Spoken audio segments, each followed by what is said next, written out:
ازيكم؟ هنشوي النهارده فراخ. هعمل فرخه مشويه مع بعض كده، جميله جدا وريحتها جميله وطعمها احلى ومتفصصه خالص في السوا زي ما انت شايفه كده. انا عاملاها في القلايه، في الاير فرير، في القلايه الهوائيه دي. في الاول كده تعالي بقى نعمل التتبيله. انا هنا معايا 3 طماطمات، ومعايا قرنين شطه، ممكن تستخدمي فلفل براحتك، وممكن تستخدمي حامي. انا هنا الشطه اللي معايا بارده.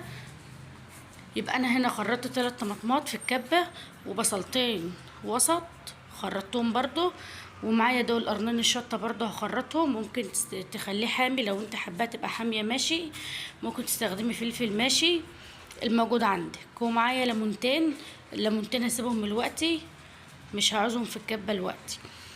طبعا طريقه الفراخ المشويه يا جماعه ليها اكتر، حوالي 30 طريقه، 30 طريقه تتبيله الفراخ المشويه. تمام. فكل تتبيله انا عملتها معاكم كانت احلى من التانية، والله العظيم مش بشكر في نفسي. كل تتبيله انا عملتها على قناه احلى من اللي قبلها. المهم، انا هنا خلاص ضربت كل اللي انا عملته هنا في الكبه. هاتي بقى كده بولة او اي حاجه هتفضي فيها او هتستخدمي فيها الفرخه، فضي فيها اللي انت ضربتيه. هنجيب بقى كده حوالي من 3 ل 4 معالق زيت، وزيهم خل. وهاتي بقى الليمونتين. الليمون لازم يكون في ميه، يكون ليمون كبير وفي ميه زي ما انت شايفه كده. ما ينفعش تجيبي ليمون متفل ما فيهوش ميه. واعصري بقى الليمون، سيبيه بقى ببذره، ما تشيليش البذر. يلا بقى نجيب التوابل.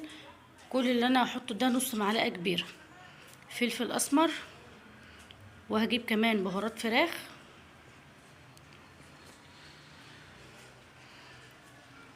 وكمان توم باودر نص معلقه كبيره، وزيها بصل باودر. ونجيب بقى الملح، ظبطي الدنيا عندك انت في الملح زي ما بتحبي الاكل بتاعك. انا برضو حطيت حوالي نص معلقه، ملحها كان مظبوط جدا. ومعايا بقى، ده مش دبس رمان، ده صوص الباربيكيو، صوص الباربيكيو. حطيت كده حوالي 3 معالق، ده بيفرق جدا جدا في المشويات، مخليها بصراحة هايلة. حطيت منه كده حوالي 3 4 معالق. قلبي بقى الخلطة دي كده مع بعضها. طبعا الفرخة بتاعتنا مغسولة ومنقوعة نص ساعة في المحلول اللي احنا عارفينه. غطي بقى كده، غلفي التتبيلة كلها، غلفي الفرخة كده في التتبيلة، يعني خلي الفرخة تشرب من كل التتبيلة. انا غلفتها كويس، ومن تحت الاجنحة بتاعتها كده لحد الجلد، بين الجلد واللحم، مورقة الفرخة زي الحمام كده، ومخليه التتبيلة تشرب من بين الجلد واللحم. حطيت التتبيلة طبعا، والكلام ده هتسيبيها. انا هعملها ان شاء الله الصبح، فانا تبلتها على بيات، والصبح هنعملها. انا كده بدخلها التلاجة وبرجع تاني اطلعها. انا كده الوقت طلعتها اهو.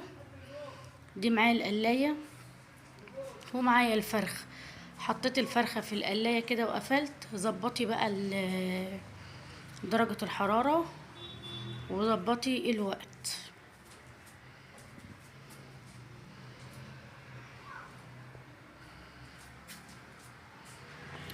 هو هنا المفروض اللي انا اعملها على نص ساعة، واعمل درجة الحرارة بتاعتها 180.